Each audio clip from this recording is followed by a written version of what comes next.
Hello everybody, I am Clarissa Ansinang Enage from 3rd year Bachelor of Science in Information and Technology. I am here now to present to you about the star topology. It is a network topology in which each network component is physically connected to a central node such as router, hub, or switch.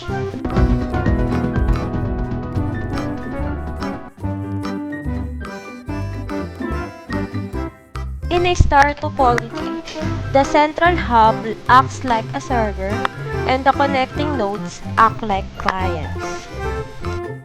This graphic shows a star network consisting of a central hub. Each workstation is shown as a PC or laptop with a central hub interconnecting all devices. The lines that interconnect endpoint PCs and laptops are the spokes of the star topology. In the real world, a star network can consist of either wired or wireless connections.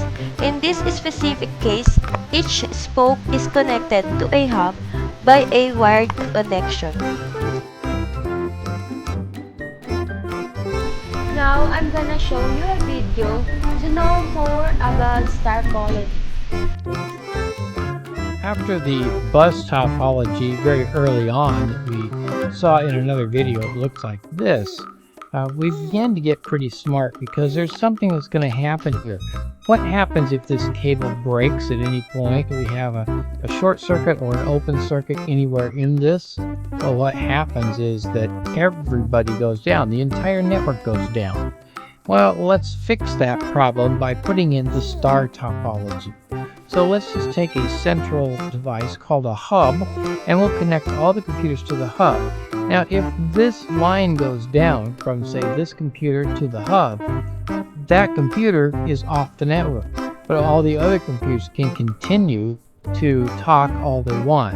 And so this allows us a little more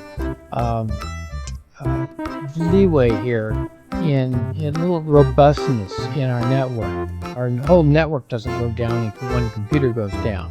It's like when you pull the light out of the Christmas trees, Christmas lights strand, all the lights go out, right? But we don't want that. And so if one light goes out, we want the rest to remain on.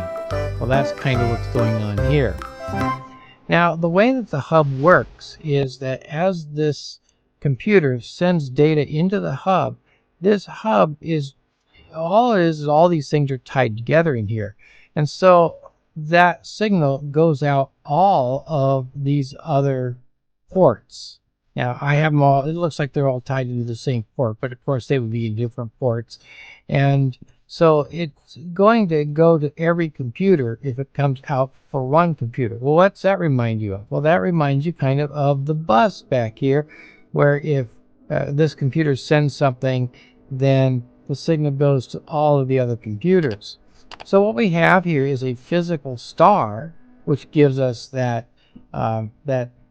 not redundancy, but robustness, and a logical bus. So now we have a different logical topology than we have physical topology. Well, later on, we began to replace these hubs with something called a switch. Now, a switch looks just like a hub as far as we could tell, except it's much, much smarter. What it does is, if this computer wants to transmit to another computer, it sends that to the switch, and the switch says, oh, yeah, I know who that is, and it sends that signal out only to that other computer. And you can have, say, these two computers talking, and these two computers talking at the same time, and this computer down here talking to the printer, all going on at once. And the switch is just managing these connections.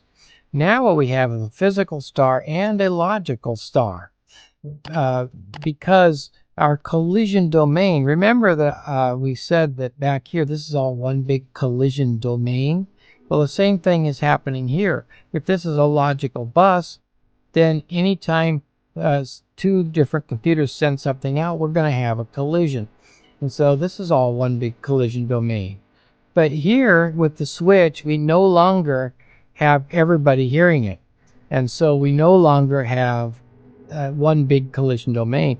Now every computer and the spreader are all on their own collision domain. We have collision domains of one, which means we won't have any collisions. Now reality is we will have collisions because there are certain types of traffic that is intended to go to all computers. There is broadcast traffic, for example, and this is all one broadcast domain. If a computer wants to send a broadcast message out, let's say that this computer is looking for a DHCP server so it can get an IP address. It's going to send out a message, is there a DHCP server in the house? And everybody will hear it so that if there is a DHCP server, it can respond to it.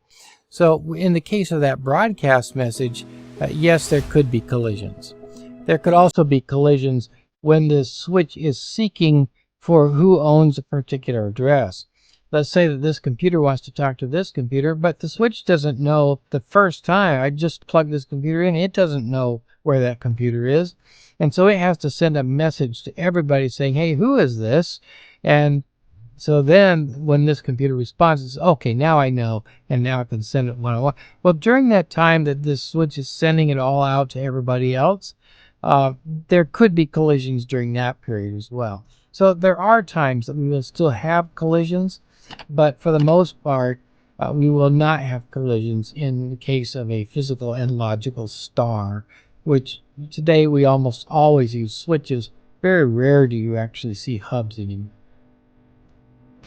Advantages of star topology.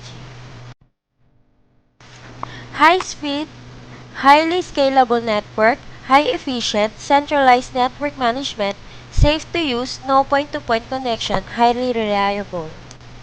The disadvantages are high maintenance, high dependency on the central device, expensive, requires additional equipment, immobile systems, wires or cables used in the network get damaged easily. Wireless star topology systems that have low data transfer rates.